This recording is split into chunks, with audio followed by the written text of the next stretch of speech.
বেরিয়ে পড়েছি সবাই, আমরা ঘুরতে যাচ্ছি এখন। তো এখন যাচ্ছি লোকাল ট্রেনে করে আমরা শিয়ালদায়। কোথায় যাচ্ছি একটু পরেই জানতে পারবে। এইগুলো হলো আমাদের ঘোরার টিম, ঘুরতে যাওয়ার। আমরা যেখানে ঘুরতে যাই মোটামুটি আমরা একসাথেই ঘুরতে যাই, আমাদের ভীষণ ভালো লাগে ঘুরতে একসাথে। যাই হোক, তো এখন আমাদের ট্রেন চলে এসেছে শিয়ালদা থেকে। তো শিয়ালদা থেকে ট্রেনের নাম হলো দার্জিলিং মেল। তো ট্রেনের নাম শুনে তোমরা বুঝতে পেরেছো যে আমরা কোথায় যাচ্ছি। তো ট্রেনে উঠেই আগে একটা চায়ে চুমুক দিলাম, আর সত্যি অস্বস্তি হচ্ছিলো, তো চাটা খেয়ে একটু ভালো লাগছে। রাতে ডিনারটা করে এসেছি, তাহলে মেয়ে নিয়ে এখন শুয়ে পড়েছি। আমার ট্রেনে একদম ঘুম হয় না, হয়তো অনেকেরই ঘুম হয় না, আবার অনেকের ঘুম হয়, কিন্তু ট্রেনটা খুব জোরেও চলছিল, একটু ভয়ও করছিল। ট্রেনে এখন যা গণ্ডগোল হয়, তা ভয় হওয়ারই কথা বলো। তো ভয় আর আনন্দ বুকে চেপে ধরে শুয়ে পড়েছিলাম, ঘুমাইনি কিন্তু শুয়েছিলাম। তো এখন সকাল হয়ে গেছে, ওই দূরে দেখো সূর্যোদয় দেখা যাচ্ছে। আর এই যে আমাদের ট্রেনও ছুটে চলেছে আমাদের গন্তব্যস্থলের দিকে। তো এখন চারিদিকটা একবার দেখো কত সবুজে সবুজ, আর আমাদের ওইদিকে বৃষ্টি হয় না, সবুজ নেই, তো বৃষ্টিটা হবে কোত্থেকে বলো। আর এদিকে যেরকম সবুজ সব কিছু, আর তেমনি বৃষ্টিও হচ্ছে, আর ওয়েদারটাও সত্যি সুন্দর। আর বাইরের ওয়েদারটাও ভালোই হবে। আর একদম হঠাৎ করে যেন সব কিছু পাল্টে গেল, আর ওয়েদারটাও চেঞ্জ হয়ে গেল। তাই চারিদিকটা এতটাই ভালো লাগছে, এতটাই সুন্দর লাগছে, যে ট্রেনও আমাদের যেরকম ছুটে চলেছে।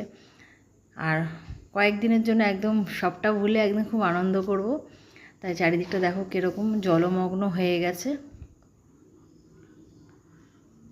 যত দূর যাচ্ছে শুধু সবুজ আর সবুজ। সত্যি ভালো লাগছে।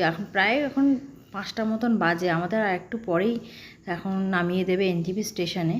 কিন্তু আমরা আমি তো সারা রাত ঘুমাতেই পারিনি, আর ঘুমও পাচ্ছিল না, আনন্দের ঠেলায় ঘুমও পাচ্ছে না। তো আমরা এখন নেমে পড়েছি এনজেপি স্টেশনে। এখানে সবাই নেমে পড়েছে। এখন প্রায় বাজে 8:32 মতন, হ্যাঁ 8:05 মতন হয়েছিল। আর এখন আমরা চলে এসেছি যেখানে আমাদের গাড়ি পার্কিং করা আছে, যে গাড়ি দাদাকে বলা ছিল যে আমাদের কার্শিয়াংয়ে নিয়ে যাওয়ার জন্য। আমরা যাচ্ছি কার্শিয়াং। তো আমরা সেখানেই যাচ্ছি। হঠাৎ করে এতটাই গরম লাগছিলো, আর এসি ট্রেন ছিল, এসিতে ঠান্ডা ছিল, হঠাৎ করে এতটাই গরম লাগছিল। তো যাই হোক, আমরা এখন গাড়ি করে চলেছি ছুটে। আর পেয়েছে খুব খিদে, আর আমার শরীরটাও খুব খারাপ হয়ে গেছিলো, তো খুব খিদেও পেয়েছে। চারিদিকটা দেখো কতটা সুন্দর লাগছে। আর যাই হোক, প্রচুর গাড়ি ঘোড়াও ছিল। আর আমরা এখন খাবারের দোকানই খুঁজছি, যে ভালো একটা দোকান পেলে আমরা খেতে বসবো। আর আমার এখানকার চা খেতে দারুণ লাগে। তো সেরকমই একটা ভালো দোকান দেখে আমরা দাঁড়াবো। আর সেরকম একটা ভালো দোকান পেয়েও গেছি।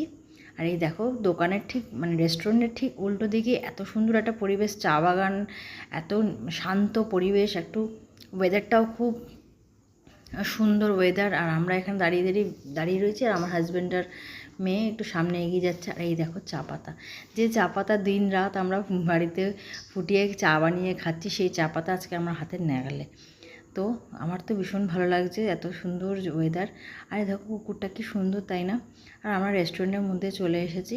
আর রেস্টুরেন্টের সামনেটা না এরকম বেশ ডেকোরেশন করা, খুব সুন্দর। আর এরকম ফাঁকা ফাঁকা ছিল, খুব ভালো লাগছিলো। আর খুব খিদে পেয়েছে, তো আর ওয়েট হচ্ছিলো না, তর্স হয়েছিল না।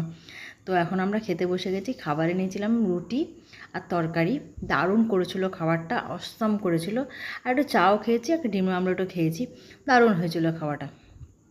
তো খাওয়া দাওয়া হয়ে গেছে, এখন আমরা বেরিয়ে পড়েছি আমাদের গন্তব্যস্থলের দিকে। তো যত ওপরে উঠছি তত যেন পাহাড় আমার হাতের নাগালে। এখন অনেকটা ওপরে আমরা উঠে গেছি, আর পাহাড়টা পুরোই আমার মনে হচ্ছে হাতের নাগালে। আরে দেখো ঝর্ণা, এত সুন্দর লাগছে। আর আমরা এখানে দাঁড়িয়ে অনেকগুলো ফটো সেশনও করেছি। তোমাদের ভিডিওটা ভালো লাগলে লাইক করো।